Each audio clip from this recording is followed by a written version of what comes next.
ডিগাৰু বায়ু সেনা বাহিনীৰ জাননী কেন্দ্ৰ কৰি সোণাপুৰত বিশাল ৰাজহুৱা সভা।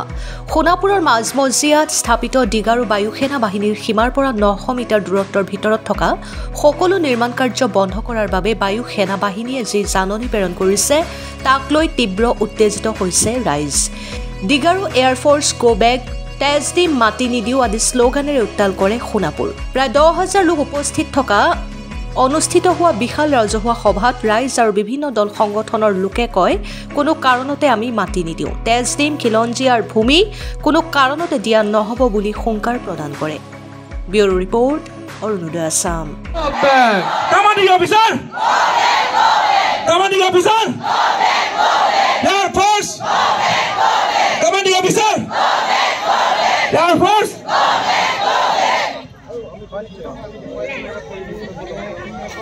গতিকে যি পৰিৱেশৰ সৃষ্টি কৰিছে আজি সমগ্ৰ ডিমুৰীয়াবাসী আতংকিত হৈ পৰিছে।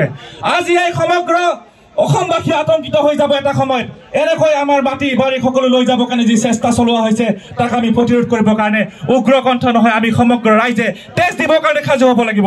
তেজ দিবৰ কাৰণে সাজু হ'ব লাগিব ৰাইজ। আমি যদি তেজ দিব নোৱাৰো তেতিয়াহ'লে আজি আপোনালোকে ইয়াৰ পৰা খেদা খাব। যাব ক'ত?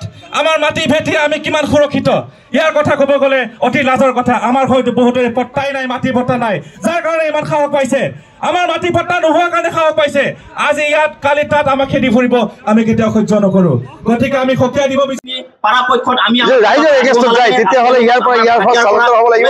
আমি মাননীয় মুখ্যমন্ত্ৰী মহোদয়ক অনুৰোধ জনাইছো তেওঁ যাতে আমাক সুৰক্ষা দিয়ে আৰু এই মাটি আমাৰ খিলঞ্জীয়াৰ ভূমি তেওঁলোকে যে চকু নিদিয়ে এইটো আমাৰ ক'বলগীয়া। এইখিনিয়ে যিহেতুকে দেখিছে ভগৱান ৰাইজ গোট খাইছে, এইটো অৱস্থা যেন নহয়। আমি বাৰম্বাৰ অনুৰোধ জনাইছো মাননীয় মুখ্যমন্ত্ৰী মহোদয় আৰু আমি ডিচি ছাৰক, যিয়ে ডিচি ছাৰ মাটিৰ মালিক, আমি ডিচি ছাৰক অনুৰোধ জনাইছো তেওঁলোকে এটা বিহিত ব্যৱস্থা কৰে যেন এয়াৰফ'ৰ্চ দৰকাৰ হ'লে এয়াৰফ'ৰ্চ চালন্ত বেলেগত আমি যিটো বাৰম্বাৰ মানিছো যে কোনো পৰ্যায়ে আমাৰ খিলঞ্জীয়াৰ ভূমি আমি মাটি এৰি নিদিওঁ। আমাৰ এটা হুংকাৰ, এই হুংকাৰটো আমাৰ সদায় থাকিব। আমি তেজ দিম, আমি মাটি নিদিওঁ, আমাৰ এইটো আমাৰ দাবী হয়। যিটো আমাৰ শাস্তি কৰিছে আজি 10,000 মানুহ আমি ফিল্ডত গোট খাইছো।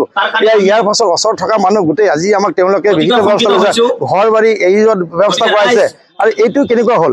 আজি এয়াৰফ'ৰ্চ কালি আহিছে আৰু এই আপা পিতা দিনৰ পৰা আমি ইয়াত জহত ইয়াৰ খিলঞ্জীয়া মানে সি বসবাস কৰি আছে, তেওঁলোকে যদি আজি এইটো কৰে তেতিয়াহ'লে আমি ক'ত যাম? আমি ইয়াত এক কথাই কথা মাজলৈ বহি আছে, এই দুখীয়া মানুহখিনি ক'ত যাব? সেই আমি এটা বাধ্য হৈছো যে এয়াৰফ'ৰ্চ ইয়াৰ পৰা গুচি যাওক, তেতিয়া আমাৰ ইয়াত খিলঞ্জীয়া যাব নহয়। খিলঞ্জীয়াৰ ভূমি আমাৰ খিলঞ্জীয়াত তাত থাকিব লাগিব আৰু এয়াৰফ'ৰ্চ ইয়াৰ পৰা আমি গোটেই হ'ব লাগিব। আমাৰ ৰাইজৰ দাবী এইটোৱে মানিছো। আৰু যিহেতুকে আজি এই তেওঁলোকে অহা যোৱা কৰা ৰাস্তাটো বন্ধ কৰিছে, অহা যোৱা ৰাস্তাটো বন্ধ কৰি দিছে আৰু ইয়াৰ পাছে আজি তোমাৰ এই খিলঞ্জীয়াৰ ওপৰত যিটো আজি এই অত্যাচাৰটো হ'ব লাগিছিলে আপোনাৰ পাকিস্তানত, ইয়াৰ এই অত্যাচাৰটো হৈছে খিলঞ্জীয়াৰ ওপৰত, এইটো আমি কেতিয়াও মানি নলওঁ। দৰকাৰ ইয়াৰ পাছে ইয়াৰ পৰা গুচি যাব লাগিব, আমাৰ খিলঞ্জীয়াই সুৰক্ষা হৈ থাকিব লাগিব। আৰু মোৰ মাটিখনত মই ঘৰ বান্ধিব কিয় নোৱাৰে? দৰকাৰ হ'লে আপোনালোকে এটা কাম কৰক, ইয়াৰ ফৌজত আপোনালোকে এখন দৰখাস্ত দিয়ক আৰু আপোনালোকে কমেনচেশ্যনটো বিচাৰক। এই কথা এজন প্ৰশাসন বিষয়া আমাক ক'লে। দুৰ্ভাগ্য, এইকাৰণে দুৰ্ভাগ্য মই তেখেতক প্ৰত্যুত্তৰ দি কৈছিলো আমি এই সোণাপুৰ ৰাইজে ইয়াৰ ফৌজৰ পইচাৰ কাৰণে আমি বহি থকা নাই। সভ্যতা সাংস্কৃতিক সমাজলৈ আমি বাস কৰি থকা নাই।